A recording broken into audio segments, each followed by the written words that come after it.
¿Alguna vez te has preguntado por qué debemos de trabajar?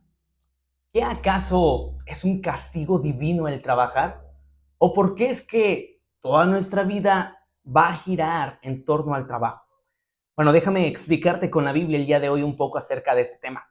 Eh, Dios inventó el trabajo y es interesante porque Dios no lo inventó para hacer algo pesado o para que fuera una carga toda nuestra vida. De hecho, es algo interesante porque en Génesis 2, versículo 15, vemos cómo Dios crea al hombre y automáticamente lo pone en el huerto del Edén, pero lo pone con un propósito, para cuidarlo y para labrar. Y es interesante esto porque podemos ver aquí que entonces Dios crea el primer trabajo y se lo da al ser humano, el cual era cuidar y labrar el huerto. Así que esta idea de Adán debajo de un árbol con una manzana, rascándose la panza todo el día, no es bíblica. Dios le dio a Adán el trabajo de cuidar y labrar el huerto. En otras palabras, Dios inventó el trabajo. Y es interesante porque el trabajo formó parte del diseño de parte de Dios hacia el ser humano. Y Dios no creó el trabajo para que fuera una carga para nosotros. De hecho, en Efesios 2, versículo 10, la Biblia nos enseña que el trabajo es parte del propósito que Dios tiene para nosotros como seres humanos. Y en 2 de Tesalonicenses 3, del versículo 10 al versículo 12, Pablo nos enseña que el propósito del trabajo es que nosotros podamos tener para solventar nuestras necesidades, y también enseña que toda aquella persona que no trabaje no tiene derecho a comer. Con esta frase, que el que no trabaje tampoco coma. Pero es interesante ver cómo, aunque el trabajo fue diseñado por Dios y fue dado para que tú y yo tuviéramos un propósito específico, el pecado ha desorganizado todo esto y ha lastimosamente distorsionado la función del trabajo.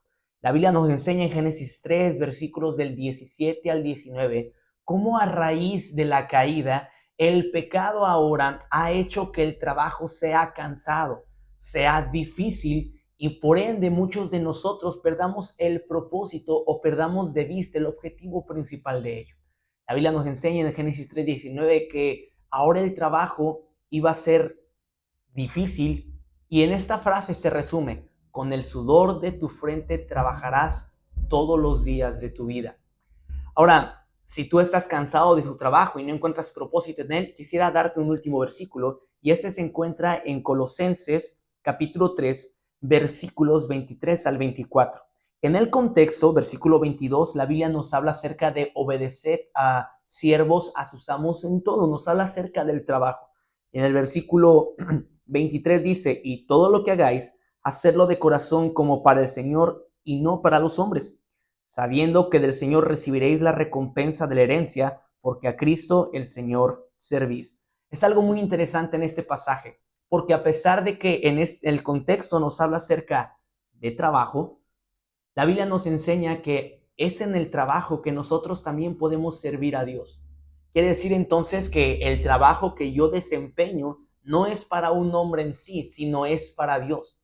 Cuando tú y yo podemos ver y analizar nuestro trabajo de esta manera, sabiendo que no servimos al ojo humano o al hombre, sino servimos a alguien superior, y ese es a Dios, entonces nuestro trabajo es diferente. Nuestra vida empieza a cambiar y nuestro trabajo cobra sentido y propósito, porque no estamos hablando acerca de servir a una persona semejante a nosotros, sino servir al Rey de Reyes y Señor de Señores. Espero haberte ayudado. Dios te bendiga.